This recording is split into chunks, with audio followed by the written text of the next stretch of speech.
बिस्मिल्लाहिर्रहमानिर्रहीम। अस्सलाम वालेकुम नाज़रीन, आप देख रहे हैं प्रोग्राम सिटी एट 10 और मैं हूं आपकी मेज़बान अना यूसुफ। उम्मीद है कि आप सभी लोग ठीक ठाक होंगे, अच्छे से दिन का आगाज़ भी कर रहे होंगे और बच्चे तो मौजें करना शुरू कर रहे होंगे। स्कूलों की छुट्टियां हो गई हैं, तो जब कभी भी ऐसे होता है कि बच्चों को स्कूलों की छुट्टियां होती हैं तो अपने दिन याद आ जाते हैं, क्योंकि अब हम जिस रूटीन में आ गए वहाँ छुट्टियों का तो सोचा भी नहीं जा सकता। खैर, अगर आप छुट्टी भी कर रहे हैं तो अब मेरा तो आजकल ऐसे दिन चल रहे हैं कि मुझे पता चल रहा है कि किस तरह से जो है वो आपने घर में टाइम स्पेंड करना है। ना घर का पता है, ना ऑफिस का पता है।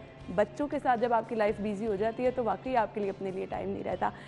खैर, बहुत अच्छी चीज़ें, अगर आप इसको अच्छे तरीके से स्पेंड करें तो दिन का आगाज़ अच्छे तरीके से करें, सारा दिन आपका अच्छा रहेगा। बच्चे स्कूल की छुट्टियाँ अच्छे से एंजॉय करें, पॉजिटिव एक्टिविटीज़ में टाइम को जो है वो स्पेंड करें तो टाइम अच्छा ही गुजरेगा। अब नाज़रीन, हम दिन का आगाज़ एज़ यूजुअल जैसे कि करते हैं अच्छी बात से, तो आज की अच्छी बात क्या है आपके साथ शेयर करेंगे। वनसल्ली अला रसूलिहिल करीम, अम्मा बाद, फ़अऊज़ु बिल्लाहि मिनश्शैतानिर्रजीम, बिस्मिल्लाहिर्रहमानिर्रहीम, तबारकल्लज़ी बियदिहिल मुल्कु व हुवा अला कुल्लि शैइन क़दीर। मेरे दोस्तों, बुज़ुर्गों, भाइयों, मेरी बहनों, आज का मैसेज ये है, हमें चाहिए कि सोने से पहले सूरत मुल्क पढ़ के सोना चाहिए। रसूल अकरम सल्लल्लाहु अलैहि व आलिहि वसल्लम ने इरशाद फरमाया, जो शख्स सोने से पहले एक मर्तबा सूरत मुल्क पढ़ लेता है, अल्लाह उसे अज़ाब क़ब्र से महफूज फरमाएंगे, अज़ाब क़ब्र से महफूज फरमाएंगे। और रसूल अकरम सल्लल्लाहु अलैहि व आलिहि वसल्लम ने इरशाद फरमाया, यही सूरत मुल्क क़ब्र में इंसान के पास आएगी और कहेगी, टेंशन न ले, तू मुझे पढ़ता था, आज मैं तेरी हिफाजत करूँगी। और रसूल अकरम सल्लल्लाहु अलैहि वसल्लम ने फरमाया, मेरा जी ये चाहता है, हुज़ूर ने फरमाया सल्लल्लाहु अलैहि वसल्लम ने, मेरा जी ये चाहता है हर मोमिन के दिल के अंदर सूरत मुल्क होनी चाहिए, उसे याद होनी चाहिए। इसलिए मेरे भाइयों, मेरी बहनों, मैं आपसे इल्तिमास करता हूँ, सूरत मुल्क ख़ुद भी याद कर लो, अपने बच्चों को भी याद करवाओ। इंशाअल्लाह क़ब्र में हमारे नजात का सबब ये सूरत मुल्क बनेगी। अल्लाह मुझे भी आपको भी अमल करने की तौफ़ीक़ अता फ़रमाए।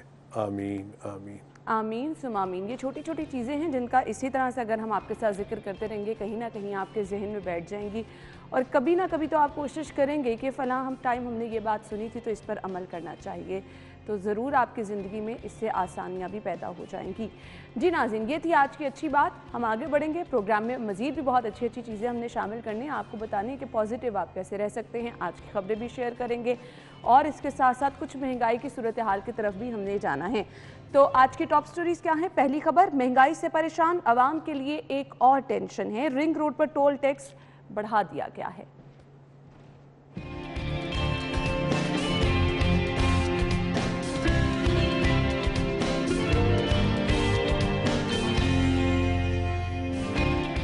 सर्विसेज अस्पताल में काम चोरी उरूज पर, अमला खून की बरवक्त स्कैनिंग करने में नाकाम। लेस्को का बिजली सारिफीन की जेबों पर डाका, बिलों की मद में 7 अरब रुपए इजाफी वसूल करने के। शहर में ट्रैफिक जैम की स्टडी कराने का फैसला।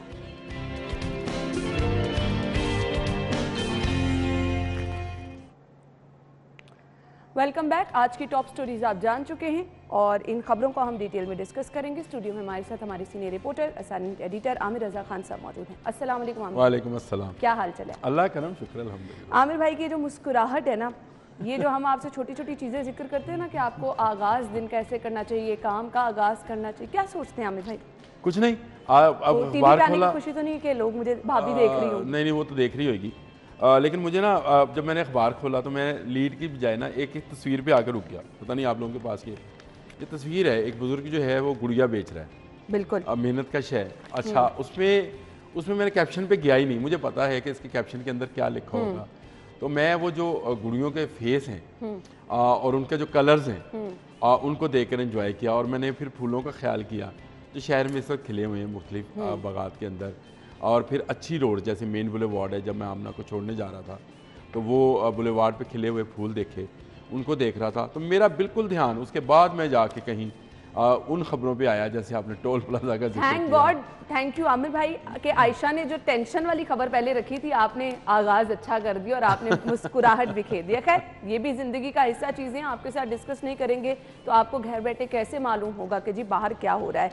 आज की पहली खबर है, सफर भी अब महंगा, रिंग रोड पर टोल टैक्स बढ़ा दिया गया। ट्रांसपोर्टर्स की जानिब से कल एहतजाज भी किया गया। ये जो एक के बाद एक चीज में इजाफा किया जा रहा है, आमिर भाई वजह बताएगी कि टोल टैक्स में इजाफा क्यों किया देखिए गया? और बढ़ा दें, मैं तो ये कहूँगा गवर्नमेंट से कि बढ़ा दें, लेकिन टोल टैक्स जिस मकसद के लिए लगाया जाता है और वो मकसद ये है कि इन रोड्स की मेंटेनेंस की जाएगी। जहाँ से आप पैसा वसूल करेंगे, ना सिर्फ इनकी बल्कि इनसे रास्ते में जो दूसरी रोड्स आती हैं जो इनके साथ लिंक करती हैं उनको भी तमीर मरम्मत की जाएगी। तो क्या ये गवर्नमेंट तमीर कर रही है? वो जो अभी 5 रुपये का इजाफा हुआ है, सिर्फ 5 रुपये का तो गाड़ी की मद में हुआ है, अगर ट्रक की मद में, बस की मद में बात की जाए तो 50 रुपये इजाफा हुआ है। और ये कोई कम इजाफा नहीं है, जिसके दो या तीन चक्कर लगेंगे उसको 150-200 रुपया जो है इजाफी पड़ेगा। और वो कहाँ से निकलेगा? वो आवाम की जेबों में से निकलेगा, क्योंकि ट्रांसपोर्टर अपनी जेब में से नहीं देंगे, वो किराए में इजाफा कर देंगे। इसी तरह जो कमर्शियल गाड़ियाँ हैं वो भी किरायों में इजाफा कर देंगी। और जो हम लोग हैं जो रोज़ाना 2 या 3 मरतबा मजबूर हैं सफ़र करने पे रिंग रोड का, उनको भी जेब जो है वो भारी नज़र आनी शुरू हो जाएगी।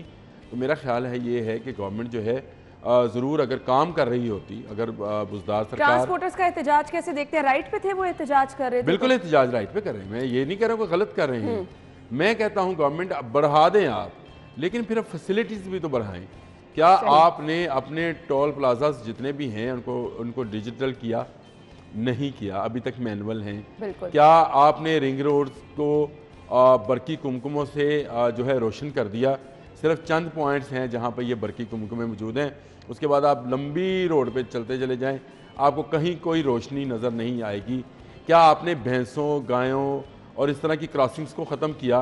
क्या 2 आबादियों के दरमियान में से रिंग रोड गुजर रही है, उनको आपने अंडर पासिस दिए जो शहबाज शरीफ साहब के दौर में बने थे वही बने, और उसके बाद लोग जो हैं वो फिर वो अपने चिंची लेके भी रिंग रोड पे आ जाते हैं और ज़बरदस्त एक्सीडेंट। और अना सबसे बड़ी बात कि एक लंबा रास्ता रिंग रोड का दरिया के साथ साथ है जहाँ पर धुंध रहती है, बिल्कुल सही, और उसमें एक्सीडेंट्स होते हैं। कल भी एक एक्सीडेंट हुआ, अल्लाह रहम करे, वो बहुत बुरा एक्सीडेंट। मेरे दोस्त हैं आसिफ भट्ट साहब एमरा के सदर, तो वो बता रहे थे कि उनका ड्राइवर का एक्सीडेंट हुआ है रिंग रोड पे धुंध की वजह से।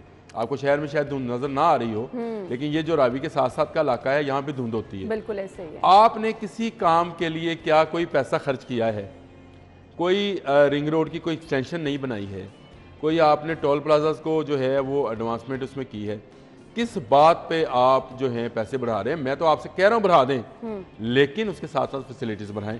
और थोड़ा सा चेक एंड बैलेंस भी रखने की आमिर भाई जरूरत है। पैसे अगर अपनी जेबों में जा रहे हैं और ये पैसे बढ़ाने का मकसद सिर्फ और सिर्फ जेबें गर्म करना है, तो फिर मेरे ख्याल से फिर लोगों का एहतजाज, ट्रांसपोर्टर्स का एहतजाज, जो आम शहरी वहाँ पे सफर कर रहे हैं उनका बनता है, जस्टिफाई है उनका एहतजाज। अगर सहूलियात बढ़ा रहे हो तो मेरा ख्याल है कि कोई ना ट्रांसपोर्टर एहतजाज करेंगे ना आवाम करेगी, लेकिन आप सहूलियात नहीं बढ़ा रहे, आप तो हम पे तशद्दुद बढ़ा रहे हैं और जो कहते हैं जूते मारने वाले बढ़ा रहे हैं। आप ये नहीं कर रहे कि आवाम को कोई सहूलत मिले। रिंग रोड के ऊपर जो साबका हुकूमत ने बना दी वही सहूलत मौजूद है, ना आप उसने एक धेले का खर्चा नहीं किया, अब आप उस पर टोल प्लाजा जो है उसकी कीमत बढ़ा रहे हैं। बिल्कुल। और इस पर जी जिन लोगों ने कल ये खबर मिस कर दी उनको बता दें, कार जीप का टोल टैक्स 45 से 50 रुपये, वैगन कोस्टर का 90 से 100 रुपये, बस का टोल टैक्स 20 रुपये इजाफे के बाद 250 रुपये कर दिया गया है। तो इस पर जी बिल्कुल हम इस खबर को इस तरह से वाइंड अप करेंगे। एहतजाज तो बनता है, लेकिन अगर ये इजाफे किए गए हैं तो इजाफों के साथ जो सहूलियात जुड़ी हैं अगर वो मिलेंगी तो मेरे ख्याल से कोई भी इस पर एहतजाज नहीं करेगा। अब आ जाए जी महंगाई जहाँ पर हो रही है, दूसरी खबर ये है जी महंगाई और उजरत ने सिर्फ 23 रुपये इजाफे का मजाक, जो मजदूर हैं वो सरापा एहतजाज हैं।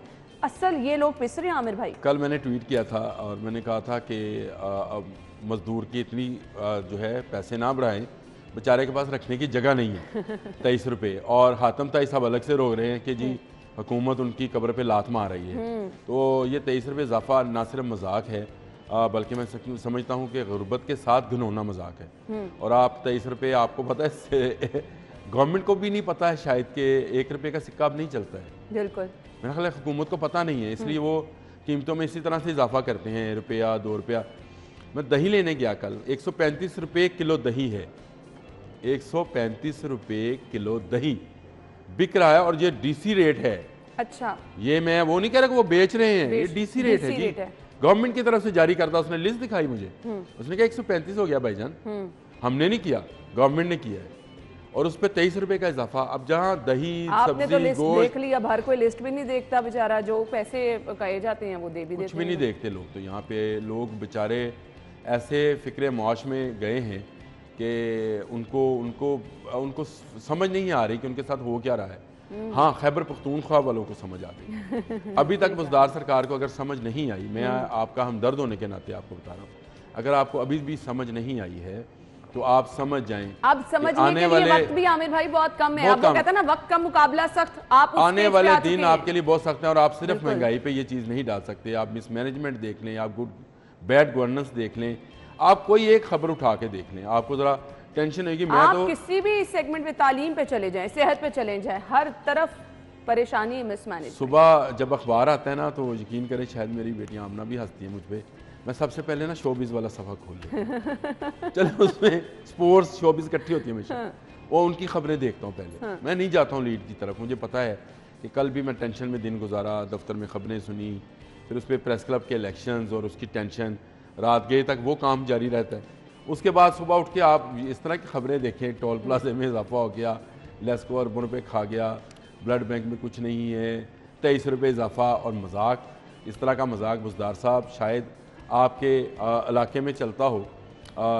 जो शहरों में रहने वाले हैं उन बेचारों को तो कोई एक बबल गम जो है ना, आज मुझे अभी नबील बता रहा था कि बबल गम जो है वो 2.5 रुपये की हो गई है, 5 रुपये की 2 देते हैं वो। अंदाजा करें, मतलब एक वो चीज़ जो 1 रुपये में मिलती थी, 1 रुपये में मिलती थी, आज से 3 साल पहले वो 1.5 रुपये इजाफे, यानी 150 गुना इजाफे के बाद आज 2.5 रुपये की हो गई। तो ये छोटी सी कीमत जो है, ये मैं सिर्फ इसलिए बता रहा हूँ कि 23 रुपये के आगे फिर एक बबल गम जो है वो दी जा सकती है। लॉलीपॉप 100 रुपये का है, अंदाजा करें। जो हम कहते हैं ना गवर्नमेंट ने लॉलीपॉप दिया जी, और खुदारा ये तो बबल गम दे रहे हैं, लॉलीपॉप तो दे नहीं रहे। लॉलीपॉप अब लेने जाएं, बिल्कुल सही कह रहे वो हैं एक कंपनी है लॉलीपॉप की, वो लगाया होता है हर एक ने, वो बड़े कलरफुल बच्चों को अट्रैक्ट करने के लिए। तो वो पूछा तो कहते हैं 100 रुपये का है एक लॉलीपॉप। तो लॉलीपॉप भी महंगा हो गया। बुज़दार सरकार खुदारा इस कौम पे रहम करें, ये 23 रुपये वाला मजाक वापस लें। ये पता नहीं किस ब्यूरोक्रेसी ने आपको दिया। आप जब अपनी तनख्वाहें बढ़ाएं पार्लियामेंटेरियंस में, सबसे कह रहा हूँ सारी जमातों के पार्लियामेंटेरियन से, तो वो लाखों में बढ़ती हैं, हज़ारों में बढ़ती हैं। और अब जब मजदूर की बारी आई तो 23 रुपये आपको आपकी वो जो ब्यूरोक्रेसी है उसने ये निकाल के दिया कि इनके 23 रुपये बढ़ा दें, इनके हालात बदल जाएंगे। मेरा ख्याल 2-4 तो हज में भी चले जाएंगे। बिल्कुल आपने सही कहा। तो दावे तो इन्होंने किए थे सादा लाइफस्टाइल के, तो यहाँ पर तो हम देख रहे हैं कि शहाना लाइफस्टाइल की तरफ जा रही हैं। मजदूरों के लिए ये सब चीज़ें हैं। खैर, हमने ब्रेक की तरफ जाना है, वापस आएंगे तो सर्विसेज अस्पताल रोजाना करते हैं कि शहर के जितने भी बड़े अस्पताल हैं वहाँ की सूरत हाल बताएं। तो आज ही हमारी रिपोर्टर फरीहा बतूल ने जो ब्लड बैंक की सिचुएशन है वो बताइए, आपके साथ आकर शेयर करेंगे, हमारे साथ ही रहिएगा।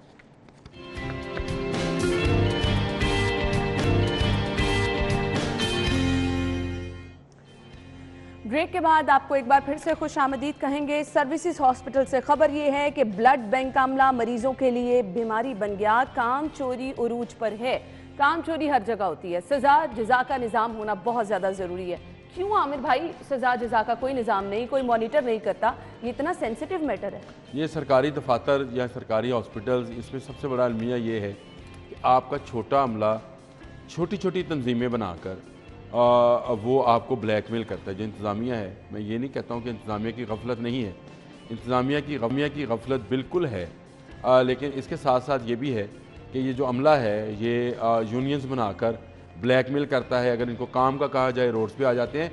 आप इनके जाके फेसेस देखें, सिर्फ कुछ ना करें। मुझे सर्विसेज हॉस्पिटल के ब्लड बैंक में जाने का 2 दफ़ा, आमना क्योंकि वहीं पैदा हुई थी, तो मुझे इत्तेफाक हुआ ब्लड के लिए जाने का। ब्लड भी हम दे रहे थे और मुझे आधा घंटा बाहर बैठना पड़ा क्योंकि वो जो साहब थे वो कह रहे जी वो तो खाना खाने गए हुए काफ़ी देर से। अंदाजा करें मरीज की कंडीशन उस टाइम क्या हाँ, होती उस है, वक्त मतलब क्या आईसीयू है, की कंडीशन क्या होती है? उसमें हमने ब्लड अरेंज भी किया 2 बोतल्स, और वो मुझे आज तक याद है कि मेरे लिए बड़े करब का मामला था।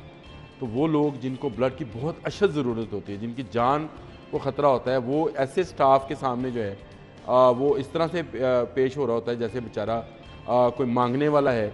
अपना ब्लड दे के हम स्क्रीनिंग नहीं करा पाते हैं वहाँ पे, और स्क्रीनिंग के लिए जो उनके नखरे हैं वो आप उसकी सोच है आप लोगों की। सिर्फ स्क्रीनिंग क्या है कि ये ब्लड मैच करता है कि नहीं, मैचिंग है ना, वो एक शीशे की उस पर डाल के तो उन्होंने मशीन में रखना है उसको और मैचिंग बता देनी है। वो कुछ मेरा ख्याल है 1-2 मिनट का कोई मामला है, उस पर घंटों सर्फ करते हैं ये लोग। और बाकी स्क्रीनिंग जिस तरह से इस पूरी खबर के अंदर फरीहा ने बताया है कि जो ब्लड की बीमारियां हैं, डिजीज़ हैं, जो एमरजेंसी ऑपरेशंस हैं, उनके लिए जो अगर ब्लड मांग लिया जाए तो मेरा ख्याल है कि ऐसे लगता है, मुझे तो ऐसे लगता है कि जैसे इससे ब्लड नहीं मांगा, इसका गुर्दा मांग लिया कि हमने डोनेट करना है आगे किसी को। और भाई ये डोनेट किया हुआ ब्लड बड़ा है। हॉस्पिटल है और जितनी बड़ी तादाद में यहाँ मरीज आते हैं उतनी ही आमिर भाई ज़रूरत होती होगी आके आपको चंद मिनटों में जो है वो ब्लड चाहिए, और यहाँ पर लिखा हुआ है कि क्रॉस मैच अगर करना है वो चंद मिनटों का काम है और घंटों लगते हैं। मैं आपको बता रहा हूँ चंद मिनटों का काम है। और दूसरी बात ये है कि ये शायद ब्लड देख देख कर ये खूनख्वार हो चुके हैं, ये ज़ोंबीज़ बन चुके हैं, ये आवाम का खून निचोड़ते हैं। एक एक बोतल जो हम डोनेट करते हैं ब्लड की जाकर, वो बाद में ये लोग बेचते हैं। डॉक्टर ने लिख दी 3 बोतल्स लगेंगी, हमने 3 बोतल्स अरेंज कर दी, डॉक्टर ने कहा 1 लगी, 2 अब वापस ले जाके क्या उसमें बर्फ डाल के ज़मीर मर चुके हैं भाई, इनको दे दिया, इन्होंने वो बेच देना है। और ये इसके लिए इनके एजेंट मौजूद हैं, वो कहते हैं यार मैं तुम्हें बाहर से अरेंज कर, अंदर से अरेंज होती है, कहते हैं मैं बाहर। आप कभी जाके देखें, मुझे क्योंकि इतफाक हुआ था और एक ही दफ़ा इतफाक हुआ, वो जब आमना की बारी मैंने आपको बताया, तो उसके बाद मुझे ये समझ आ गई कि ये ब्लड बैंक है। और ये आज से कोई 10-11 साल पहले की मैं बात बता रहा हूँ। उसके बाद अब तो सूरत हाल और वर्स्ट है। तो मरीजों की तादाद इतनी ज्यादा हो गई हुई है, अस्पतालों में जगह कम पड़ने लग गई है। एजेंट्स माफिया वहाँ पे बेड से लेके ब्लड तक जो है आपको प्रोवाइड कराने के पैसे ले रहा है। और ये एजेंट माफिया वहाँ पे इस हॉस्पिटल में नहीं, तमाम सरकारी हॉस्पिटल में। कहाँ है एमएस साहिबान? कोई पूछने वाला है, कोई देखने वाला है, कोई सिस्टम को दुरुस्त करने वाला है? आप में से शर्त लगा लें, आप में से कोई जो देखने वाले हैं नाज़िर हैं, अभी चले जाएं हॉस्पिटल में, डीएमएस और एमएस के कमरे में चले जाएं, हीटर लगा होएगा बिजली का, और वो जनाब बैठ के आपको अगर आप जानने वाले हैं या आप सहाफ़ी हैं, आपको कॉफ़ी ऑफ़र करेंगे और मज़े से बैठे वो कॉफ़ी की चुस्कियाँ ले रहे होते हैं। और कोई एक आध पेपर आया तो साइन कर दिया, कभी किसी ने निकल कर देखने की। तो कमरे खाली भी होते हैं आमिर भाई, मुश्किल से कोई आता है। बच्चे जहमत ही नहीं गवारा करते कि ये जाएं ब्लड बैंक में, जाके लोगों से पूछें कि यार आप यहाँ बैठे हो क्यों बैठे हो, आप यहाँ खड़े हो क्यों खड़े हो, बैठने के लिए बेंच नहीं है तो क्यों नहीं है। मुझे तो समझ नहीं आती कि कभी हम बताते हैं लिफ्ट खराब है, कभी हम ये बताते हैं कि व्हील चेयर नहीं है, स्ट्रेचर अवेलेबल नहीं है, बेड्स अवेलेबल नहीं है, मतलब अद्वियात मुयस्सर नहीं है। कभी कोई एक खबर ऐसी होगी कि हम शेयर करेंगे कि इस अस्पताल में ये चीज़ अच्छी है, जो चीज़ अच्छी है मैं वो ज़रूर बताती जाती हूँ। वो मुखैर हजरात के ताउन से जो काम किए जा रहे होते हैं आमिर भाई, जिना हॉस्पिटल और यहाँ जो सबसे बड़ी हमारे सामने है इंसाफ सेहत फ्रॉड कार्ड है, वो पता नहीं कब मिलेगा। वो मुझे बताओ, अरबों करोड़ों रुपए आप प्राइवेट हॉस्पिटल को देंगे, कोई एक अच्छा हॉस्पिटल इस गवर्नमेंट ने नहीं बनाया, बनाना दूर की बात, शुरू नहीं किया। चले आने वाली हुकूमत बना देती, आपकी दोबारा हुकूमत आती, आप ही बना लेती, आप उसको शुरू कर नहीं पाएंगे। प्राइवेट ये जो सेहत कार्ड है, ये भी प्राइवेट अस्पतालों को नवाजने का नवाजने का एक तरीका है। ये अरबों रुपए जाएंगे, प्लान बनाया गया क्योंकि बहुत सारे लोग जो हैं वो आपकी पार्टी में शामिल हैं और उनको आप नवाजना चाहते हैं। आपने एक ऐसी डॉक्टर जो खुद एक प्राइवेट हॉस्पिटल की मालिक है, उसको आपने वज़ीर सेहत लगा दिया, डॉक्टर यास्मीन राशिद साहबा को। वो आपा को मैं बहुत अच्छा सियासी कारकुन समझता हूँ, बट इस मामले में, सेहत के मामले में उन्होंने वैसा काम भी नहीं किया जैसा कि एक नॉन डॉक्टर ख्वाजा सलमान ने और ख्वाजा इमरान ने किया था। दोनों ने किया था। उस वक्त लाहौर में ही सिर्फ 9 नए हॉस्पिटल्स बने। बिल्कुल सही आए मेरे साथ बैठे, मैं आपको बताऊं कौन कौन से हॉस्पिटल्स बने और उनमें कैसा कैसा काम था। और आज उन हॉस्पिटल्स में चले जाएं, डॉक्टर्स नहीं हैं, वो जो फ्री पर्ची मिल रही थी उस पर भी पैसे लगा दिए। मियां मीर हॉस्पिटल में गया, देख अब मेरे ड्राइवर को काम था, उसके बेचारे की शुगर का मसला था, मोहम्मद हुसैन का, तो मैं उसको साथ लेकर गया वहाँ पे।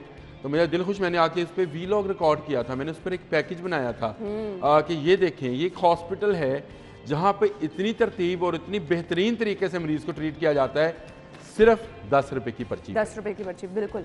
और अब उसमें ना मेडिसिन मुफ्त से अद्वियात मिल लेकर रही है, उसकी ना कोई पर्ची इस तरह से बना के दे रहा है। और सबसे पहले समनाबाद हॉस्पिटल जाने का इत्तेफाक मेरा भी हुआ, वहां पर डॉक्टर्स ही अवेलेबल नहीं अवेलेबल नहीं। वहां पे मेरे सामने एक गायनी की पेशेंट को लेकर आया गया और उसको दूसरे हॉस्पिटल में रेफर कर दिया गया, ये कह के कि यहाँ पर ना तो इमरजेंसी के लिए कोई है, ना ही डॉक्टर्स अवेलेबल हैं, तो इसलिए आप अपने पेशेंट को, तो फिर ये अस्पताल क्यों बनाए गए हैं, सवाल ये पैदा होता है। अगली खबर पे आ जाते हैं। लेस्को ने 1 माह के दौरान सारिफिन से बिलों की मद में 7 अरब रुपए इजाफी वसूल कर ली है। लेस्को सिर्फ आमिर भाई किसी ना किसी मद में इजाफी ही वसूल कर रहा है और ये बहुत सिलसिला बहुत देर से जारी है।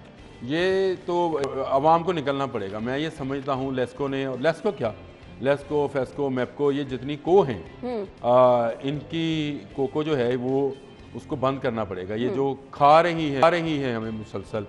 मुझे भाई का गांव से फ़ोन आया पाकपतन से, उसने कहा जो मुझे बिल आया उस बिल में बिजली की कीमत 2500 रुपया है और बाकी टैक्सेस लगा के 10,000 रुपया मैं पे करके आया हूँ। मुझे बताओ ये कहाँ का इंसाफ है। मैंने कहा भाई ये वहीं का इंसाफ है जो बाहर से इम्पोर्ट किया गया है। वो 100 लोग जो इमरान खान साहब लेके आने चाहते थे, ये उनका बनाया हुआ एक विश्व सर्कल है जिसमें हम सब फंसते चले जा रहे हैं। आज मैं सुबह जब ट्विटर ऑन किया तो यकीन माने कि मेरा ख्याल है कि 20 लोगों ने सिर्फ बिजली के बिल शेयर किए हुए थे जिसमें टैक्सेस की मद में उनसे कितना कितना पैसा वसूल किया जा रहा है। कहाँ जा रहा है ये टैक्स? आप तो कहते थे 24 अरब रुपये रोजाना की करप्शन है, रुक गई आपके आने से। मैं मानता हूँ, बाकी कोई माने या ना माने, मुझे सिर्फ ये बताएं 24 अरब रुपया गया कहाँ गया? बिल्कुल। अब रोजाना का 24 अरब रुपया आप कहाँ खर्च कर रहे हैं, किस मद में लगा रहे हैं, कौन सा डैम बना रहे हैं, कौन सी नई मोटरवे आपने शुरू की है, कौन सा नया प्रोजेक्ट शुरू किया, कोई ऑरेंज ट्रेन शुरू की, कोई ग्रीन लाइन शुरू की, कोई आपने कोई एक प्रोजेक्ट। यही तमाम सवालात ना आम आदमी के जहन में भी हैं, वो लोग भी ये पूछते हैं जवाब देने वाला क्यों नहीं कोई है, पकड़ करने वाला कोई क्यों नहीं है। लेस्को समेत तमाम जो कंपनियां हैं वो इसी तरह से लूट मार, अभी तो ये प्राइवेटाइज करने जा रहे हैं, उसके बाद देखना लूट मार क्या होती है। उसके बाद तो आपको बहुत सारी चीज़ें जो है इसी तरह से मिलेंगी और फिर उस पर अल्लाह का खौफ नहीं है। सुबह को बिजली इस्तेमाल करो तो इतनी, 12 बजे से लेकर इतने बजे करो तो इतने पैसे, रात को इतने बजे से लेकर इतने। एक ही चीज़ की कीमत जो है दुनिया में किसी जगह इसकी मिसाल नहीं मिलती। एक फ्लैट रेट होता है, उसमें सारे टैक्सेस हर चीज़ शमूल होती है, उसमें आपको कभी दोबारा पूछना नहीं पड़ता है कि बाकी पैसे किसके हैं। आपने एक यूनिट का कीमत दी, उसी यूनिट की कीमत लग गई। अब सुबह को इस्तेमाल करें तो इतना, शाम को इस्तेमाल करें इतना, खुदारा इस नाइंसाफी को तो बंद करें। बिल्कुल, गैस नहीं आ रही, भारी भरकम बिल आ रहे हैं आमिर भाई। क्या जो मैं समझता हूँ फल बेचने वाला है वो आपको कहता है सुबह फ्रूटर इतने का, शाम को इतने का, रात को इतने का, दोपहर को इतने का। कोई इस तरह का भी कभी किसी मुल्क में निज़ाम हुआ है? कभी इस तरह भी कीमत स्लैब चली है? आम तौर पर हम ये देखते थे कि सर्दियों में बिजली का बिल जो था वो कंपैरेटिवली कम आता था, लेकिन अब कभी इस मद में कभी उस मद में आपको सांस नहीं सुख आएगा। ये सिलसिला इसी तरह से गर्मियों में देखो आपके साथ क्या होने जा रहा है। अभी तो आप मीटर से टुआ रहे हैं, अभी आपने कानून पास कर दिया कि आप 1 मीटर से ज्यादा मीटर रख नहीं सकते हैं। बिल्कुल बिल्कुल। उसमें जो लोगों का दिवाला निकलेगा या दिवालिया निकलेगा, खुदारा कमेटियां डालें, लोगों से पैसे मांग लें और कोई मदद हासिल करें, कोई घर की कोई एक आध चीज़ बेच दें, सोलर पे चले जाएं। हाँ, ये ना लेस्को पे रहें, ना किसी और कंपनी पे रहें, ना इस हुकूमत पे रहें, जागते रहें। अभी सर्दियां हैं, सोलर प्लेट सस्ती होंगी, बैटरियों की कीमत भी कम होएगी, गर्मियों में ये सब ज़्यादा हो जाएंगी क्योंकि लोड शेडिंग स्टार्ट हो जाएगी।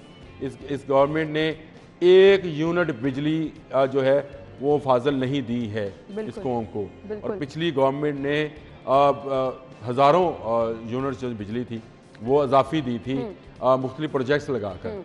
ये सिर्फ उन प्रोजेक्ट्स पर जो है, और इनसे अगर अभी आप आमिर भाई सवाल कर लेंगे तो ये कहेंगे कि हम सारा खमियाजा अभी पिछली गवर्नमेंट के मंसूबों का भुगत रहे हैं। महंगे मंसूबे थे, आपको जो वजीर नजर आएगा फप्पे कुट्टा नजर आएगा, वो औरतों की तरह इस तरह करके ताने देता नजर आएगा। आपने नंदीपुर लगाया, आपने बुला लगाया, और भाई लगाया, बिजली तो दी कौम को, बिल्कुल लोड शेडिंग तो नहीं थी। तुम तो सर्दियों में लोड शेडिंग कर रहे हो, बिजली की, इवन आमिर भाई लोग भूल गए थे, लाइट का जाना ही लोग भूल गए थे, यूपीएस लगवाना ही लोग भूल गए थे। अजब कॉमेडियन जो हैं वज़रा हैं आपके, और आपके मुशीर हैं और आपके वजीर हैं, जो आके ऐसी तहमकाना बात करते हैं कि इंसान का ब्लड प्रेशर जो है वो हाई होता है। मैं तो कसम से इनकी प्रेस कॉन्फ्रेंस सुनना बंद कर दी है।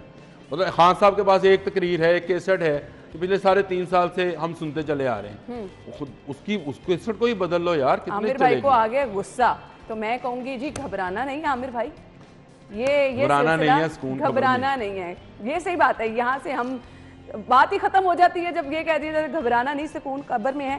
खैर, अब लोगों की परेशानियां तो हमने शेयर करनी है। गैस का मसला हल होने वाला नहीं है, और खबर में ये मेंशन किया है शाहिद सिपरा साहब ने कि ये मसला जल्द हल होने का इम्कान भी नहीं है। ब्रेक के बाद आते हैं, डिटेल डिस्कस करेंगे, हमारे साथ रहिएगा।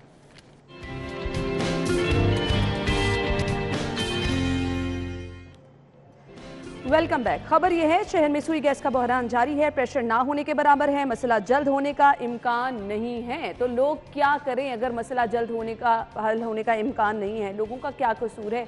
क्यों जो है आवाम पर एक के बाद एक मुश्किल सवार की जा रही है? महंगाई इतनी ज़्यादा है, खाना बाहर से, रात हम भी खाना बना रहे थे और इतनी परेशानी थी, वो चावल जो है आमिर भाई ख़राब हो जाते हैं अगर गैस ना आ रही हो, आप खाना बना रहे हैं एकदम से गैस चली गई तो ਅਸੀਂ अपनी जुबान कहते हैं कि बह गए हैं। हाँ। चावल बैठ गए यानी यानी वो ऐसे चावल हो गए, वो चावल पका हुआ नहीं रहता दाना, वो पप्पा बन जाता है। पप्पा चावल कहते हैं इसको आम जुबान के अंदर। तो वो गैस का तो इतना मसला है लोगों को, और लोग इतने परेशान हैं कि सुन के मुझे तो खौफ आता है कि यार किसी दिन गैस ना हुई तो सुबह को उठ के जो नहाना है या वज़ू करना है वो किस तरह से होएगा। इलेक्ट्रिक गीज़र्स अगर आप लगाएं तो वो एक इस्त्री जितना जो है वो खींचता है बिजली को, उसमें बिजली आपके मुल्क में नहीं है और बिल आपके सामने है। तो 1 यूनिट बढ़ जाए तो आपकी कीमत में इजाफा जो हो 3 रुपये 50 पैसे का हो जाता है। बाकी यूनिट्स पे भी वही लागू हो जाता है। ये नहीं है कि वो नए यूनिट से शुरू करेंगे, वो पिछले यूनिट्स पे। ये लूट मार है सारी कि सारी। कोई तो अल्लाह का बंदा जो वकील है जो कोर्ट में जाए स्लैब सिस्टम के ख़िलाफ़, कोर्ट में जाकर इसको डिस्कस करे, और मेरा ख्याल है कि सुप्रीम कोर्ट में जाकर करना चाहिए। सुप्रीम कोर्ट हमें रिलीफ दे इस मामले में। और गैस का जहाँ तक मामला है, गवर्नमेंट को कन्वेंशनल गीज़र और हीटर्स जो हैं गैस के, इन पर पाबंदी आयद करनी चाहिए। तमाम तनूरों के और होटल्स के इनको LPG पे लेके जाना चाहिए। इनके गैस के ख़त्म करने चाहिए। दूध दही की दुकानों वालों को भी इनको कहें कि आप LPG पे जाएं। आप कमर्शियली यूज़ करते हैं, जिस तरह बिजली की कीमत कमर्शियली वो देते हैं, इसी तरह वो गैस की कीमत आमिर भाई क्यों वो बिल नहीं दे रहे? आप क्यों ये सजेशन दे रहे हैं? आवाम को देने के लिए, लोगों को देने के लिए, घरों में गैस देने के लिए। मुझे इसको सुख नहीं है। गैस है ही काम, रिलीफ देना है, वो क्या कर रहे हैं? गैस काम है बच्चे, गैस काम है आपके तो पास। गैस इन लोगों ने आपकी गैस अब सिर्फ मुआशरती उलूम की 8वीं की किताब में रह गई है कि पाकिस्तान में खुदारा उसको बदल ज़ख़ीर जो है मौजूद है, उसके अलावा गैस नहीं है। तो अगर आपने बाहर से इंपोर्ट करनी है या यहीं पे लोकली जो कंपनीज हैं, 6 के 7 कंपनियां हैं, उनकी लूटमार में रहना है, उनके माफिया के अंदर ही रहना है, तो फिर आपको ये स्टेप उठाने पड़ेंगे कि जो कमर्शियल हैं वो कमर्शियल गैस को यूज़ करें। जो डोमेस्टिक हैं, जो घरों में हैं, मुझे बताएं, जो मेरे काम वाली है, मेरा ड्राइवर है, मेरा खानसामा है, उसके जो घर हैं उनके अपने, वहाँ पर उनको गैस मिलनी चाहिए कि नहीं मिलनी चाहिए? क्या वो कोयला और लकड़ी और ओपलों पे, अब ओपलों वाला तो खैर मौसम वो रह ही नहीं है, लोगों को पता भी नहीं होगा कि क्या है। उन पर हंडिया पकाएं। जिस तरह आपने कहा कि गैस ना हो तो चावल बैठ जाते हैं, हर सालन बैठ जाता है और उसका वो जायका नहीं रहता है जो उसके खास टेम्परेचर। मेरे जैसे वो लोग जो कि नया खाना बनाना शुरू करने वाले हैं, वो लोग इस तरह की सिचुएशन में करीब भी ना जाएं, क्योंकि आपका कसूर भी नहीं होगा, खासकर नहीं दुल्हने वो कसूर भी नहीं होगा और बात आपके ऊपर आ जाएगी। वो ऑनलाइन खाना मंगवाएं और कहें देखिए सासू माँ मैंने कैसे, आयशा को भी बता दूं कि सासू माँ देखिए मैंने कैसा मजे का खाना बहुत अच्छा बनाया। ये अच्छी ऑप्शन है। खैर, लोगों की परेशानी है और इस परेशानी का कोई हल हमें नजर नहीं आ रहा। तो आमिर भाई ने वाकई कहा कि अब वो गैस तो सिर्फ माशरती उलूम की किताबों में रह गई या आगे नहीं आने वाली है। हमने ब्रेक लेनी है, ब्रेक के बाद कुछ बात होगी ट्रैफिक मसाइल की। ट्रैफिक जैम स्टडी कराने का फैसला किया गया है। ये इश्यूज क्या हैं बेसिक, वो सभी को पता है, वो हम डिस्कस करेंगे, उनका हल मुमकिन नहीं हो रहा। उस पर आते हैं, ब्रेक के बाद हमारे साथ रहिएगा।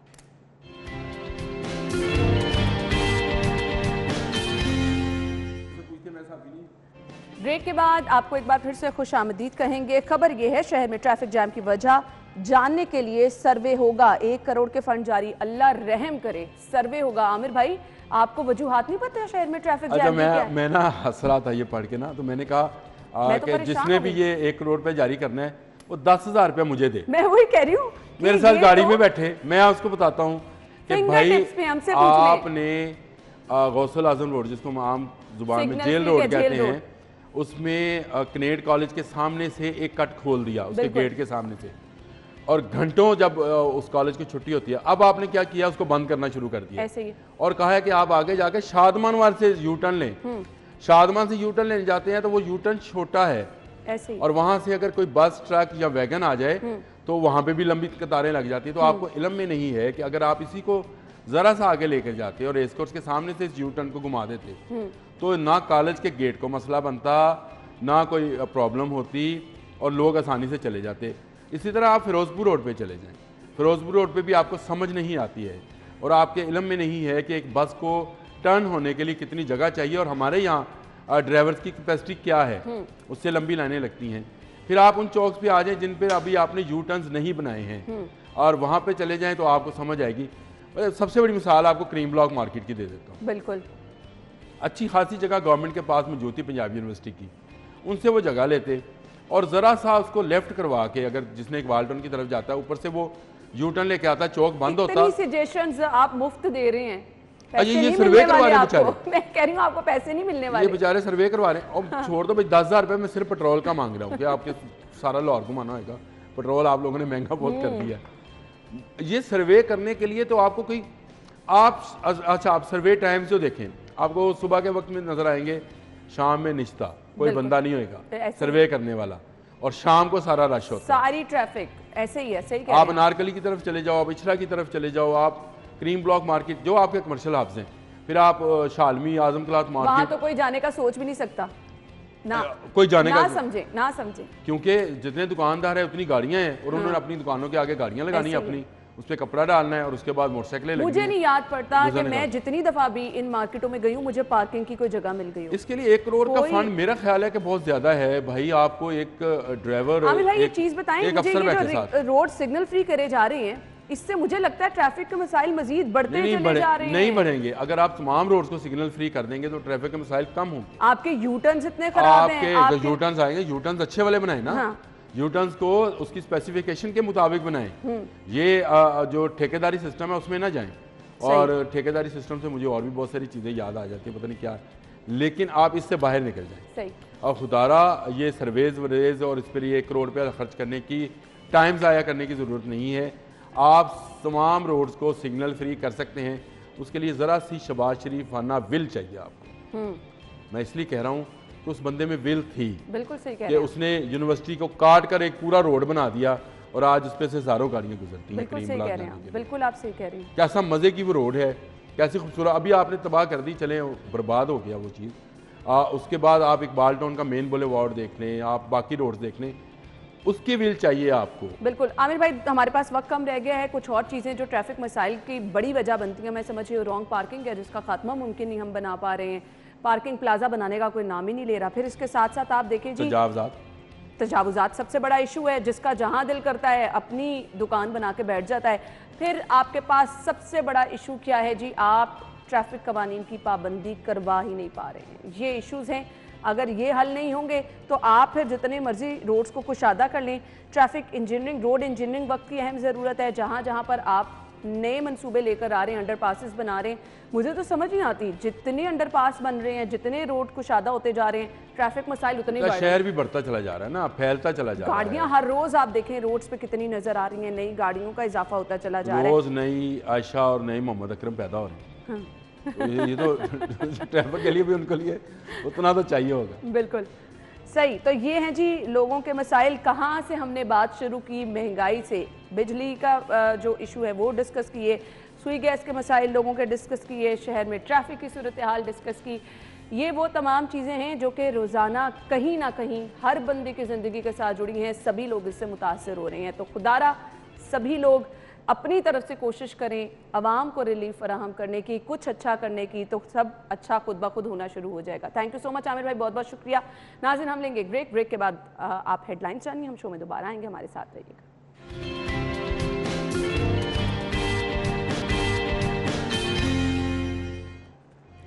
वेलकम बैक नाज़रीन। आज के प्रोग्राम में जो हम टॉपिक डिस्कस करने वाले हैं, अक्सर हम घरों में भी सुनते हैं, अक्सर हम लोगों के रवैयों से भी अंदाज़ा लगाते हैं, अक्सर हमें ये महसूस भी हो जाता है और अक्सर लोग इस पे यकीन ही नहीं रखते हैं।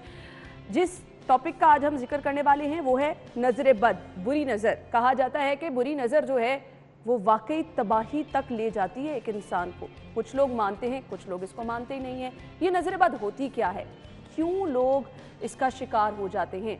जो लोग बुरी नज़र लगा देते हैं उनका माइंडसेट क्या होता है? हसद किसी से करना क्या वाकई आपको इस स्टेज पे ले जाता है कि आप किसी की ज़िंदगी तक तबाह कर देते हैं? तो वाकई ये नजर बद है भी या सिर्फ ये बातें ही बन चुकी हैं? इस पर हम बात करने वाले हैं। स्टूडियो में हमारे साथ जो हमारे मेहमान मौजूद हैं उनका तारुफ मैं आपके साथ कराना चाहूँगी। मोटिवेशनल स्पीकर, आप सभी लोग उनकी गुफ्तगू सुनते भी रहते हैं और बहुत पसंद भी करते हैं। कासिम अली शाह साहब ने भी ज्वाइन किया। अस्सलाम वालेकुम। वालेकुम सलाम। क्या हाल चाल है शाह साहब? बिल्कुल ठीक ठाक, अल्हम्दुलिल्लाह। बहुत बहुत शुक्रिया आपके वक्त के लिए। सबसे पहले तो बताइए ये नजर बद होता क्या है? अच्छा आयशा, ये इतना एक वसीउल मानी टॉपिक है और इसकी इतनी डायमेंशंस हैं कि अगर हम यहाँ से शुरू करें कि नजर बद क्या होती है, उससे पहले एक हदीस मैं सुनाना चाहूँगा। अल्लाह के रसूल सल्लल्लाहु अलैहि वसल्लम आपने फरमाया कि अपनी ज़रूरतों को राजदारी से पूरा किया करो, यानी ज़रूरतों को पूरा करने में राजदारी से काम लो, क्योंकि जिसको नेमत मिलती है उससे हसद किया जाता है। बिल्कुल बिल्कुल। अब होता क्या है कि हमें ज़िंदगी में कितनी चीज़ें नेमतों की शक्ल में मिली होती हैं और वो दूसरों की महरूमी होती है। बिल्कुल सही कहा। यानी जो आपकी गाड़ी है वो कईयों के लिए वो एक ख्वाब है। आपका ड्रेस, आपकी शक्ल, आपकी सूरत, आपकी शख्सियत, आपका दुनिया को देखना, आपका मालो मता, आपकी रोटी रिस्क, औलाद, घर बार, घर का सुकून, रिश्ते का अच्छा होना, घर में अमन होना, औलाद का होना, ये सब चीज़ें वो नेमतें हैं जो हमें होते हुए महसूस नहीं हो रहा होता कि ये नेमतें कितनी बड़ी नेमतें हैं। बिल्कुल। लेकिन जिसके पास की नेमत नहीं होती वो यकीन कीजिए कि शायद मैं ये कहूं कि वो मैड हुआ होता है। सही कह रहे हैं। वो उस खप्त में कि उसके पास नहीं है, वो मैड हुआ होता है। अब इंसान जिस भी जहनी हालत में होता है उस तरह की शुआएं ट्रांसमिट करता है। ये आज साइंस मान चुकी है। ओरा एक टर्म है कि इंसान के जिस्म के गिर्द एक हाला होता है। कुछ लोगों का ओरा ही बड़ा मनफी होता है, कुछ लोगों का ओरा बड़ा मुस्बत होता है। जो हसद करने वाला है उसका ओरा इंतहाई मनफी होता है। अच्छा, अगर आप हसास तबीयत के हैं, ये बड़ी अहम चीज़ है। और मैं ये कई कपल्स को मैंने ये बात कही, उन्होंने कहा जी आपने सही कहा है, आप हसास तबीयत के हैं और आप किसी की तरफ गए जहां पर आपका हासिद था, आप दोनों में उसी दिन लड़ाई हो जाएगी। बिल्कुल। आप हैरान होंगे कि आप हंसी खुशी गाड़ी में बैठ के गए थे, सिर्फ खाना ही तो खाया है, कॉफी तो पी है, और बड़ी छोटी छोटी बातों पे, यानी कि ये मैसेज क्यों आया और ये बात क्यों हुई और ये सब कुछ जो है ये क्यों हो गया, किसी छोटी सी बात पे आप लड़ते लड़ते घर वापस आ जाएंगे। पता लगा नजर लग गई है। ये जो नजर का लगना है असल में इसके पीछे है क्या, यानी नजर क्या है?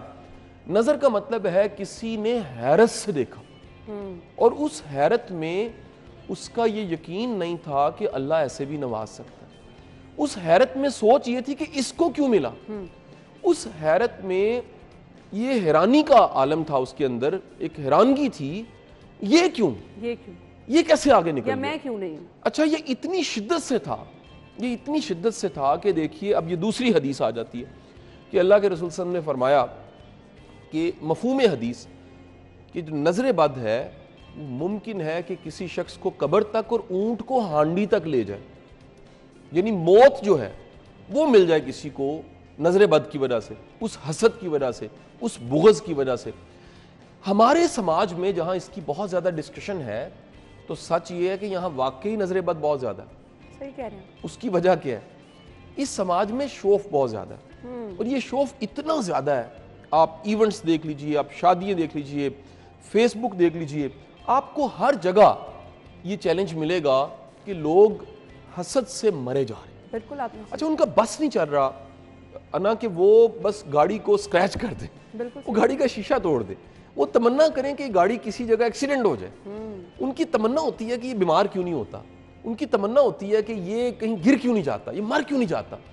ये जो शिद्दत जज्बात है मनफी, ये बड़े फोकस होके कॉन्सेंट्रेशन की हालत में वो ट्रांसमिट होते हैं और सामने वाले को नजर लग जाती है। देखिए, अब समझाने के लिए आपको मैं ये मिसाल दे रहा हूं कि लाइट आ रही होती है ना, तो एक जो कनकेव मिरर है वो उसको फोकस करके कागज के टुकड़े को आग लग जाती है। यानी वो सारी शुआएं, आम तौर पे सूरज की रोशनी हर जगह गिर रही है, आग नहीं लग रही, बिल्कुल। लेकिन जब वो कॉन्सेंट्रेट होके, फोकस होके एक जगह पे मुर्तकज होते हैं, आग लग जाती है।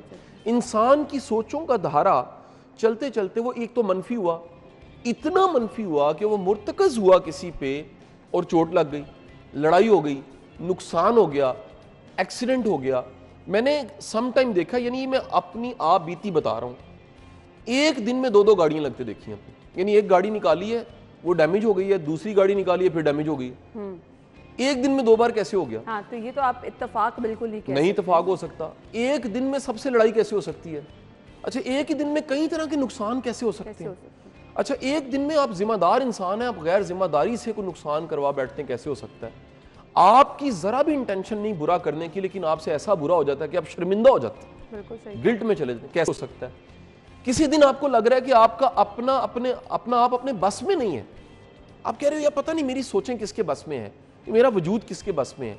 आपको लग रहा है जैसे मैं एक कठपुतली हूं और मुझे कोई चला रहा है, नजर लगी हुई है, बच्चों को लग जाती है, बच्चों को अच्छा, अब एक तो बात हमें मान लेनी चाहिए कि जहां शो ऑफ है, जहां दिखावा है, जहां पर बताना है, जहां पोस्ट है, जहां पर खाना दिखा रहे हैं, जहां चीजें दिखा रहे हैं, के दौर में तो ये चीजें बढ़ गया।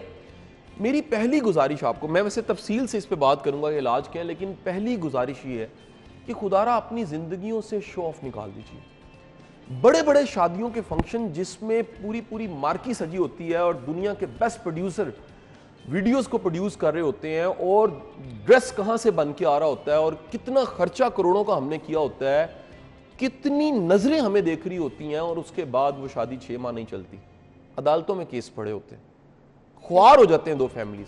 कभी देखा क्यों?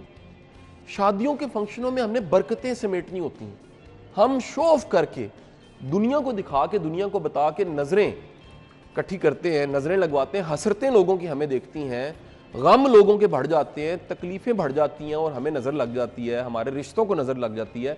हमें नेमतों को छुपाना चाहिए। बिल्कुल। अच्छा, हमने कहा कि वो लोग हसद करते हैं जिनके पास वो नेमतें नहीं होती। मैंने ऐसे लोगों को भी देखा है, इनके पास खुद बहुत कुछ है, लेकिन फिर भी दूसरे से वो हसद भी करते हैं, दूसरे को नज़र भी लग जाती है। इसकी क्या वजह है? अच्छा देखो, एक तो बात बड़ी हमें पहले समझ लेनी चाहिए सादा सी, कि नज़र किसी की भी लग सकती है, ठीक, इन जर्नल, क्योंकि हम इंसान हैं और ये हमें एक फैकल्टी है। आप मेरी बात समझ, जैसे मुक्का मारने की फैकल्टी हाथ जरूरी है उसके लिए, नजर लगाने के लिए ये कंपैरिजन का एहसास, ये बुनियाद है। मैं पीछे हूं, ये आगे है, सही। अच्छा, सम टाइम मैं एक मौजू को टच करके आपके सवाल की तरफ, जवाब की तरफ आऊंगा। सम टाइम अच्छा खासा रिश्ता चल रहा होता है, बीवी खामद से हसद करने लग पड़ती है। हाँ। मैंने कई ऐसे खामद देखे हैं, वो उनकी जो वाइफ है, हाफ जो बेटर हाफ है, वो प्रोफेशनल हो गया है, वो कामयाब हो गया, उसने PhD कर लिया, उसने कोई अचीवमेंट, बंदा बेचारा बीमार हो गया अच्छा से, बुगज से ही। बिल्कुल। अच्छा, सम टाइम आपका बड़ा अपना, उसको भी अंदाजा नहीं हो रहा होता, मतलब माँ की नजर बच्चे को लग जाती है, पता नहीं लग रहा होता। तो ये हम जो माशाल्लाह पढ़ते हैं, क्यों पढ़ते हैं? अपने बच्चे की मासूमियत को देख के हम कहते हैं यार क्या कितनी बड़ी कंपनी है कि आयशा, पूरा दिन हम थक टूट के शाम को जाते हैं, तो वो बेटी की मुस्कुराहट हमें फ्रेश कर देती है। यानी वो एक ऐसी कमाल की एक कंपनी है, उसकी तोतली जुबान है, और उसके साथ उठना बैठना कि हम फ्रेश हो जाते हैं। ये क्या है? नजर किसी की भी लग सकती है, लेकिन कुछ लोग होते ही मनफी हैं। बिल्कुल सही कहा आपने। उनके अंदर, उन्हें भी नहीं पता होता वो इतने मनफी हैं मैं ये कहना चाहूंगा कि सम टाइम उन जाके चेक करवाएं जी कितना मनफी है। सही। अल्ट्रासाउंड थोड़ा है कि कोई अल्ट्रासाउंड करवाए और जाके पता, ब्लड टेस्ट से पता लगे जी को कितना मनफी है, ये नहीं पता लगता। ये वास्ता पढ़ने से पता लगता है कि कुछ लोग रजे पुजे भी मनफी होते हैं, उनके पास वसाइल होते हैं, इख्तियार होता है, ताकत, पैसा, सब कुछ होता है, लेकिन वो होते मनफी हैं और उनका बस नहीं चलता। वो किसी की कामयाबी नहीं देख सकते, वो किसी का को आगे बढ़ता नहीं देख सकते। अच्छा, कुछ लोग ना कमेंट नहीं कर सकते, अच्छा उनकी उंगलियों को कुछ होने लग पड़ता है। अच्छा, कुछ लोग इसके भी एक्सपर्ट होते हैं, वो उससे अगले दर्जे के मुनाफिक होते हैं। बिल्कुल। वो बड़े अच्छे अच्छे कमेंट करते हैं, लेकिन अंदर से कीना, बुग़्ज़, हसद वो भरा होता है, बर्दाश्त नहीं होता। वो कहीं ना कहीं पर फिर एक वो कह लीजिए लीक हो जाती है चीज़ ना कहीं रिलीज हो जाती है। अच्छा, कुलीग्स में बड़ा कॉमन है, दफ्तरों में बड़ा कॉमन है, घरों में नंद जेठानी, सास बहू, बेटियां, मतलब एक केस में तो मैंने ये भी देखा कि माँ अपनी बेटी से हसद कर रही थी अच्छा, एक केस अब मेरे अल्लाह पास रहम करे, ये तो बहुत ही एक अलहदा से लेवल मैं आप मतलब एक उस पे हैरान हो गया। और वो जो कुछ उसने बताया, असल में होता क्या है ना, सम टाइम ना बंदे को पता नहीं लग रहा होता कि ये जो कुछ वो कर रहा है ना, इसके पीछे मोटिव क्या है। यानी आप मिसाल, आप सवाल पूछते हो, मैं जवाब देता हूं, तो आपके सवाल का ये जवाब है, पीछे क्या है, सवाल का जवाब। हमें पता है ये क्या बातचीत हो रही है। सही। हमें अपने एक्ट, अपने बिहेवियर्स को भी कहीं देखना चाहिए कि हम हासिद तो नहीं है, हासिद तो नहीं, या हम नजर लगाने वाले तो नहीं है, या हम बुरा सोचने वाले तो नहीं है, या बदगुमान तो नहीं है। अच्छा, एक है खैर ख्वाह, एक है बदख्वाह। सही कहा आपने। बुरा चाहने वाला, ये बुरा चाहने वाले से, इसे इंग्लिश में टॉक्सिक कहते हैं, टिपिकल टॉक्सिक। इनसे बचना चाहिए। अगर आपका मुलाजिम बड़ा टॉक्सिक है, मेहरबानी करके जान छुड़ाएं। आपकी फैमिली में कोई टॉक्सिक है, आप रिश्ता छोड़ नहीं सकते, बचा करें, अवॉइड करें। ऐसे बंदे के सामने अपनी नेमतें ना लेकर आए। अच्छा, कुछ लोगों को ना आप अच्छे ही तब लगते हैं जब आप ना टूटे फूटे होते हैं। हाँ, जब उन्हें पता लगता है बड़ा बुखार है, बॉस ने भी डांटा है, नौकरी भी चली, उन्हें इतना प्यार आता है ना आप पे। यानी जब तक आपकी कोई बाजू टूटी ना हो और सर फटा ना हो, उनको मजा ही नहीं आता। और बिल्कुल, अगर हम गौर करें, हमारे आसपास ऐसे बहुत सारे लोग मौजूद भी हैं। अब नजरे बद से कैसे बचा जा सकता है, अपनी सोच को आप पॉजिटिव कैसे रख सकते हैं, इस पर हमने बात करनी है, ब्रेक पे जाना है। लेकिन उससे पहले हाई कोर्ट से एक खबर है, आपके साथ शेयर कर दें। स्मॉग के तदारुक से मुतल्लिक केस की समाअत हुई है। अदालती कार्रवाई की डिटेल्स में आपके साथ शेयर करूं जी। कमर्शियल बिल्डिंग्स की छतों पर बागात लगाने के लिए तजावीज़ पेश करने के अहकामात जारी किए गए हैं। और आपको ये भी बताएं, लाहौर पार्किंग कंपनी को गैर कानूनी पार्किंग की रिपोर्ट पेश करने का हुक्म। 28 दिसंबर को मुतल्लिका महकमों से अमल दरामद रिपोर्ट भी तलब की गई है। ब्रेक लेंगे, ब्रेक के बाद ज्वाइन करेंगे, हमारे साथ ही रहिए।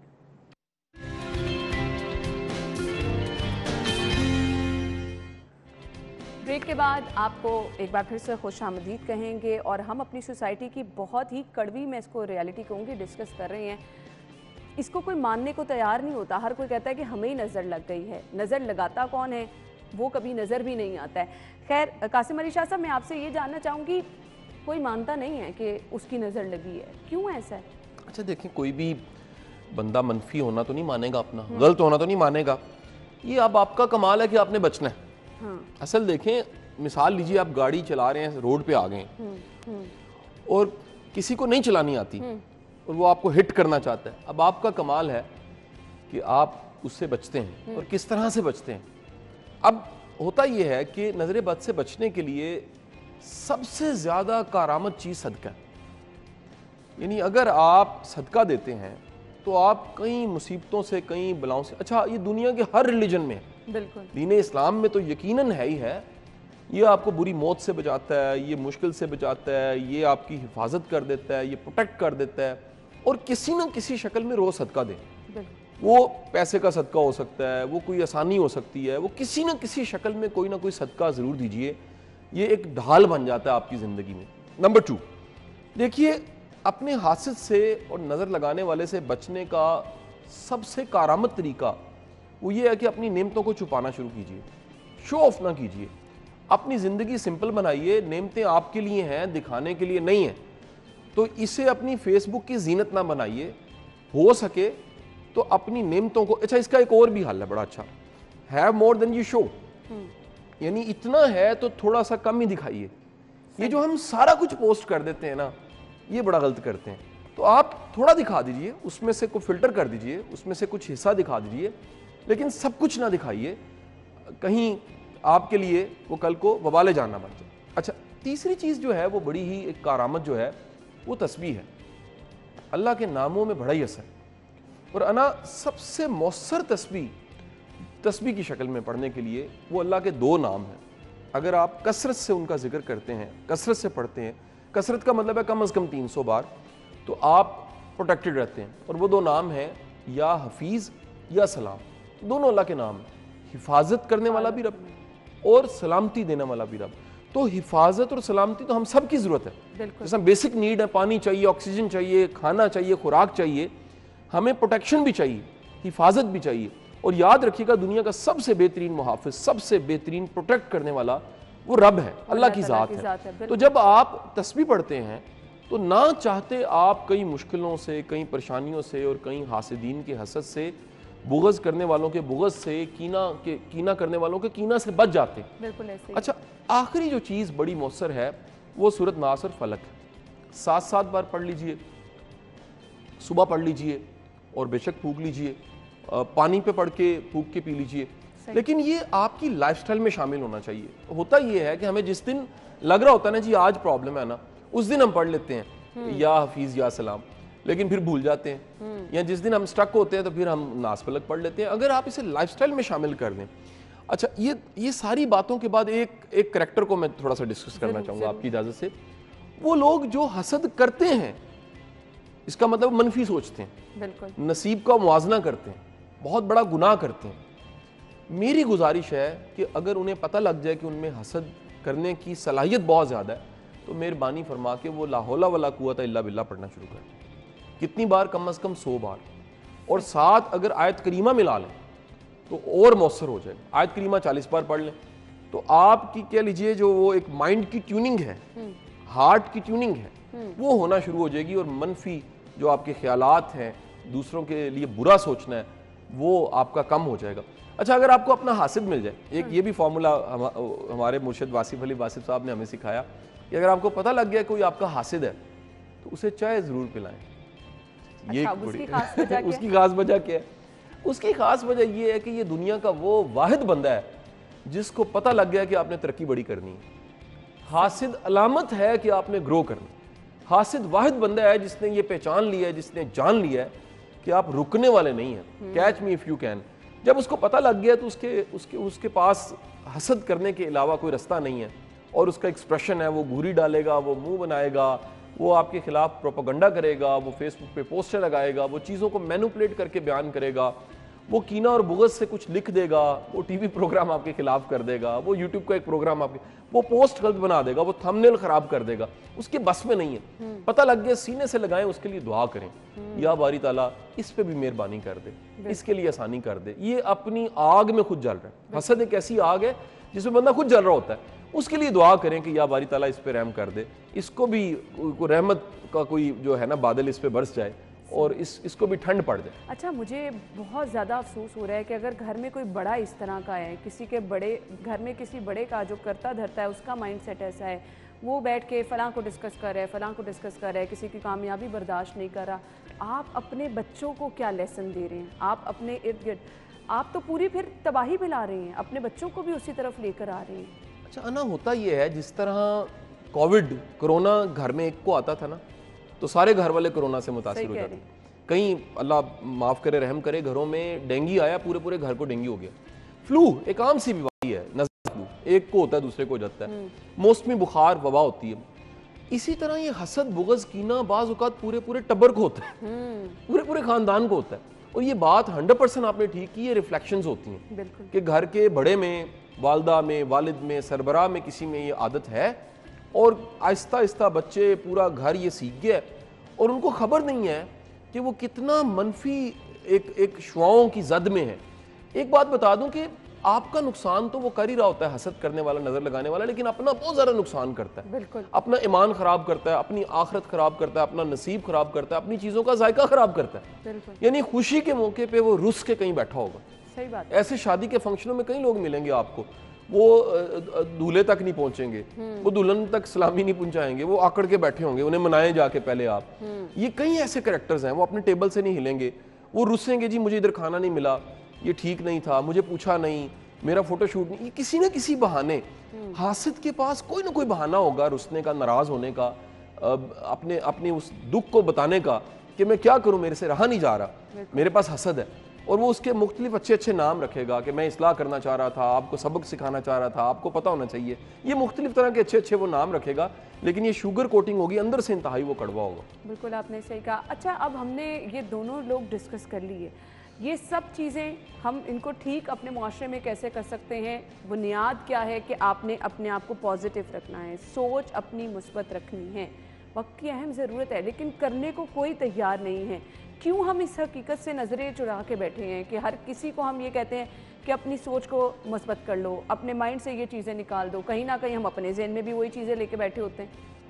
अच्छा देखो, माशरे को अगर बदलना है ना, तो माशरे में दो चीज़ें 30 सालों में बहुत तेज़ी से बढ़ी। मैं 30 साल इसलिए कह रहा हूँ, ये हमारे मुल्क के और इस माशरे के 30 साल बड़े इंपॉर्टेंट हैं। इसमें बड़े नरेटिव्स हमारे चेंज हुए हैं, हमें पता ही नहीं लगा कितनी तेज़ी के साथ जो है वो एक चाल चली गई है। इन 30 सालों में दो चीज़ें बहुत ज़्यादा बढ़ गई हैं, एक कंपैरिजन है, दूसरा कंपटीशन है, दोनों सी हैं। इन दो सीज ने बड़ा काम खराब किया।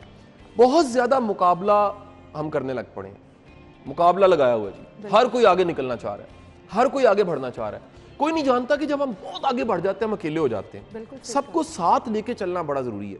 याद रखिएगा, ऐसी खुशी जिसमें आप अकेले हैं वो गम होता है। सही कहा आपने। खुशी में भी सब हो तो खुशी होती है। और दूसरा क्या हुआ कि हमने मुआवजे करने शुरू कर दिए कि मेरी चीज़ अच्छी है, मेरा घर अच्छा है, हर चीज़ में मुआवजा। या हम क्या कहते हैं कि तुम तो बहुत पीछे हो, या हम कहते हैं हम तो बहुत पीछे हैं। यानी कभी अपना पीछे लग रहा होता है और कभी साथ वाला बहुत पीछे लग रहा होता है। ये इस कंपैरिजन ने सारे का सारा जायका खराब कर दिया। तो जब भी समाज में कंपटीशन बढ़ेगा और कंपैरिजन बढ़ेगा, इनसिक्योरिटी जन्म लेगी, अनसर्टेनिटी जन्म लेगी, और गैर यकीनी हालात में याद रखिएगा इंसान चाहिए रोटी इतनी इकट्ठी इतनी कर लेता है, घर एक चाहिए 4 प्लॉट इकट्ठे कर लेता है, गाड़ी एक चाहिए 4 बना लेगा, हर चीज वो ज़रब देना चाहेगा कि पता नहीं कल को क्या हो जाना है, चीजें इकट्ठी कर ली जाएं। तो आज राज़िक रब है, कल भी राज़िक रब है। बिल्कुल सही। वो जो आपको नस्लों से, दादों परदादों से पालता आ रहा है, वो आपको भी पाल रहा है और आज तक पालता है। हमें पूरा यकीन होना चाहिए वो कल भी पाले, कल भी असबाब पैदा करेगा, और हमें पूरा यकीन होना चाहिए कि उसने सारे बंदोबस्त करके रखे हैं, हमने सिर्फ वहां तक पहुंचना है, मंजिलों ने हमें मिल जाना है।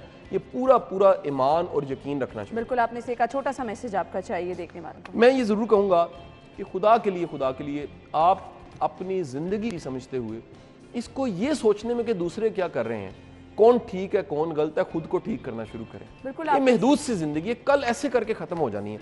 खत्म होने से पहले कम से कम हम अपनी जिंदगी को खुद कबूल करके उसे ठीक करके इतना सवार लें कि उससे दूसरों को फायदा मिले। बिल्कुल, और इसके लिए आपने करना क्या है, सिर्फ अकेले बैठ के थोड़ा सा गौर करना है, फिक्र करनी है, अपने बारे में सोचना है, अपने आप का एहतसाब करना है, सब चीज़ें खुद ब खुद ठीक हो जाएंगी। थैंक यू सो मच, बहुत बहुत शुक्रिया आपके वक्त के लिए। नाज़रीन, हम जाएंगे ब्रेक की तरफ, ब्रेक के बाद ज्वाइन करेंगे, हमारे साथ रहिएगा।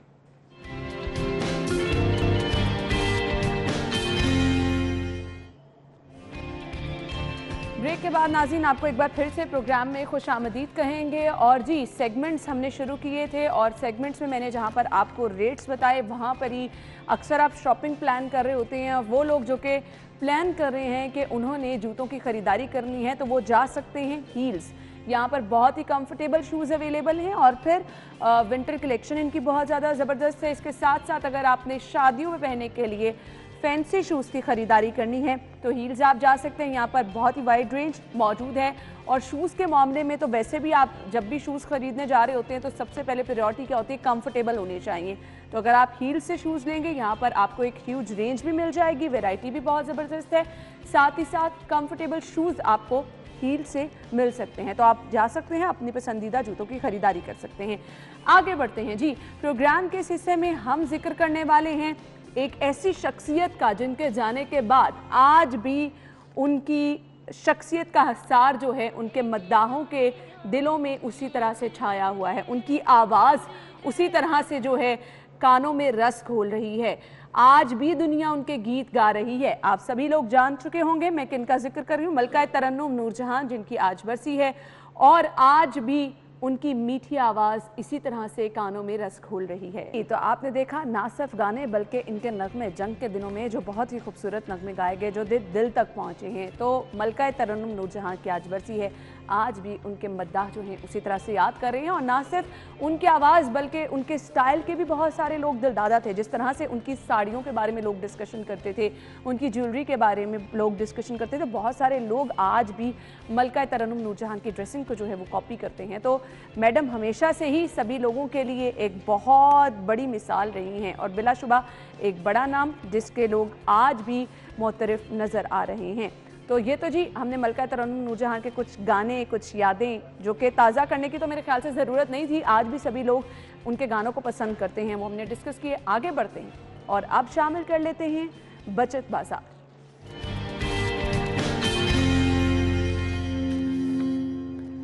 आपको बताएंगे कौन कौन से ब्रांड्स ऐसे हैं जहां पर अगर आप जाएं तो आप बचत से फ़ायदा उठा सकते हैं। पहला ब्रांड जे डॉट, यहाँ अगर आप जा रहे हैं अप टू 40% ऑफ है।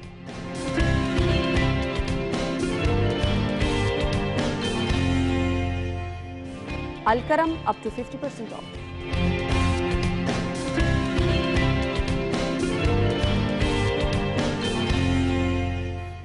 मौलाना Tariq Jameel up to 40% of.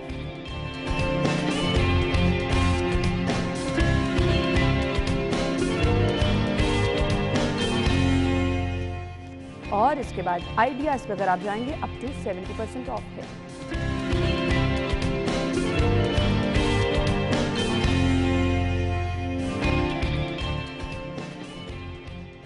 जी, तो ये तो हमने आपकी बचत करा दी, आपको बता के कि कहाँ पर ऑफ लगी है, आप शॉपिंग करने जा सकते हैं। अब छुट्टियां हो गई हैं, अगर आप प्लान कर रहे हैं मूवी देखना तो आपको बता देते हैं जी, नई मूवी जो लगी है उसके बारे में आप जा सकते हैं और मूवी देख सकते हैं अपनी फैमिली के साथ। मूवी का नाम है जी कहे दिल जिते।